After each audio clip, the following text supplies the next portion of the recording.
दिल्ली में मैं तकरीबन 4 से 5 केंद्रीय मंत्री को मिला, जिसमें नितिन गडकरी जी से मुलाकात हुई और हिमाचल प्रदेश के जो 59 नेशनल हाईवे उन्होंने घोषित किए थे उस संदर्भ में चर्चा हुई और शिमला मटौर को कई जगह 2 लेन करने की बात की गई है। हमने कहा कि एक बार ही में ही 4 लेन होना चाहिए जो शिमला से है, क्योंकि डीकंजेशन होना बहुत जरूरी है। उस बारे में चर्चा हुई।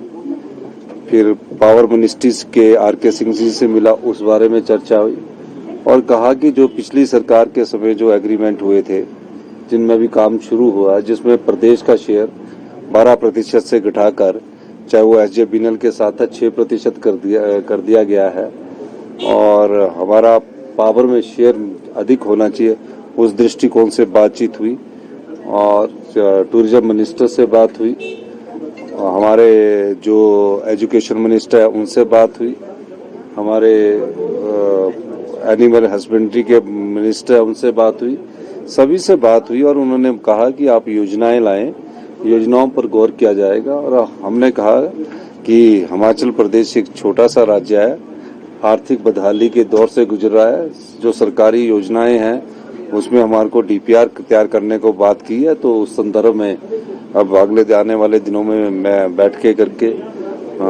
योजनाओं को टाइमलाइन के अंदर बनाने की कोशिश करेंगे।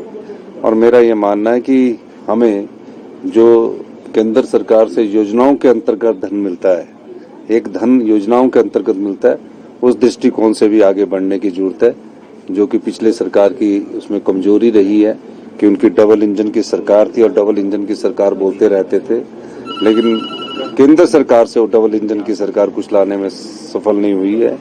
हम चाहेंगे कि आप अपने टर्म में तो नहीं ला सके, लेकिन हम जब योजनाएं भेजे तो हमारे लाने में आप जरूर भी मदद करेंगे। इस दृष्टिकोण से भी हम उन लोगों से भी बात करेंगे। देखिए, मैंने काफी कोशिश किया और प्रयास किया। मैंने हमेशा कहा कि मैं ट्रकर्स के जो ट्रक ऑपरेटर्स है, सरकार उनके साथ खड़ी है, क्योंकि हिमाचल के लोग हैं। हिमाचल के लोग होने के बाद उनके अपने ट्रक है, बैंकों से उन्होंने लोन दिया है। इससे भी बढ़कर बात, इन लोगों की अपनी जमीन गई है जब ये फैक्ट्रियां लगी है। अब उस समय के अनुसार और आज के अनुसार में बहुत अंतर आ गया। मेरा ये मानना है कि अभी हमारे उद्योग मंत्री ट्रकर्स के साथ बात कर रहे हैं और हम 1 या 2 दिन में इस विवाद को सुलझा लेंगे। चाहे इसमें कहीं ना कहीं हमें कोई ना कोई कदम तो उठाना ही पड़ेगा। उस दृष्टिकोण से आज हम बात कर रहे हैं। किसी न किसी दोनों पक्षों को हम मनाने की कोशिश करेंगे और जहां होगा वहां सही पर ना किसी को नुकसान हो, इस दृष्टिकोण से भी हम बात करेंगे। लेकिन मैं ये कहना चाहता हूं कि ये विवाद अब लंबा चलने वाला नहीं है, या आज या कल में हम इसका समाधान कर देंगे।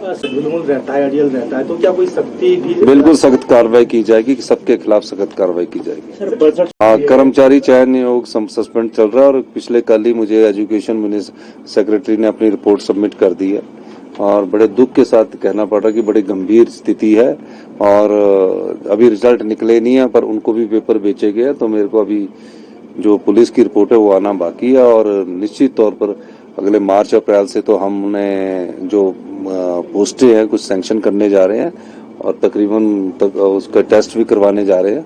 इस दृष्टिकोण से भी हम देख रहे हैं कि हमारे अप्रैल या मार्च के लास्ट वीक में जो नए एग्जाम हो, उस दृष्टिकोण से हम आगे बढ़ रहे हैं।